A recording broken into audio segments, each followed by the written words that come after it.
అధ్యక్ష ఒక మాట చెప్తారు వాళ్ళు పదే పదే మేము రైతుకు సంబంధించి ఏ కారణం చేత చనిపోయినా 5 లక్షల సంబంధించినటువంటి ఇచ్చినామని చెప్పేసి చెప్తా ఉన్నారు అధ్యక్ష. అధ్యక్ష గతంలో కాంగ్రెస్ గవర్నమెంట్ ఉన్నప్పుడు ఒక జీవో తీసిరు అధ్యక్ష. ఏ రైతైనా ఆత్మహత్య చేసుకుంటే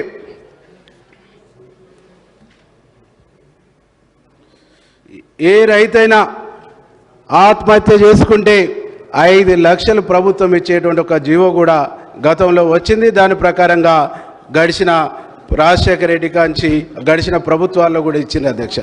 దాన్ని ఏదో కొత్తగా మసి మారేడుకాయ చేసినట్టు అనేక పేర్లు అనేక పద్ధతుల్లో దాన్ని మసి మారేడుకాయ చేసి కొత్త స్కీమ్ తీసుకొచ్చినట్టు ఒక పగలగాలు వెతికిన తప్ప దాంట్లో సత్యం లేదని చెప్పేసి కూడా ఈ సందర్భంగా నేను గుర్తు చేయదలుచుకున్నాను అధ్యక్ష. అధ్యక్ష నిజంగా ఈ దేశం వ్యవసాయక దేశం, వెనుకబడినటువంటి దేశం. ఈ దేశ అభివృద్ధి కూడా వ్యవసాయ రంగం మీదనే ఆధారపడి ఉంటుంది. అట్లాంటి విలువైనటువంటి వ్యవసాయ రంగాన్ని, అట్లాంటి విలువైనటువంటి అగ్రికల్చర్ డిపార్ట్మెంటును సర్వనాశనం చేసి రైతాంగాన్ని వీధుల పాలు చేశారనేటువంటి ఒక విషయాన్ని కూడా మీ ద్వారా గుర్తు చేయదలుచుకున్నా అధ్యక్ష. అధ్యక్ష క్రాప్ కాలనీలు అన్నారు, క్రాప్ కాలనీలు అని చెప్పారు. క్రాప్ కాలనీల మాట అటకెక్కింది. క్రాప్ కాలనీలు లేవు. క్రాప్ కాలనీని ఏర్పాటు చేసినటువంటి దాఖలాలు లేవు. చిన్న రైతులు, చిన్న సన్నకారు రైతులు 1 ఎకరం, అరెకరం, 2 ఎకరాలు ఉన్నటువంటి వాళ్ళు ఎట్లా వ్యవసాయం చేసుకుంటారు?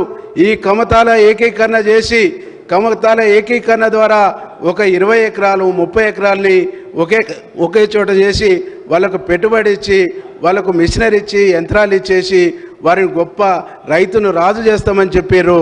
రైతును రాజు చేసినటువంటి మాట దేవుడెరుగు. కానీ గత ప్రభుత్వం చేసినటువంటి తప్పిదాలు ఏంటంటే అధ్యక్ష, గతంలో కాంగ్రెస్ ప్రభుత్వం ఉన్నప్పుడు రైతులకు యంత్రాల మీద సబ్సిడీ ఉండేది. ఒక్కసారి గడిచిన 10 సంవత్సరాల్లో ట్రాక్టర్లు ఇచ్చారు తప్ప ఆ తర్వాత ట్రాక్టర్లు ఇచ్చినటువంటి దాఖలాలు లేవు.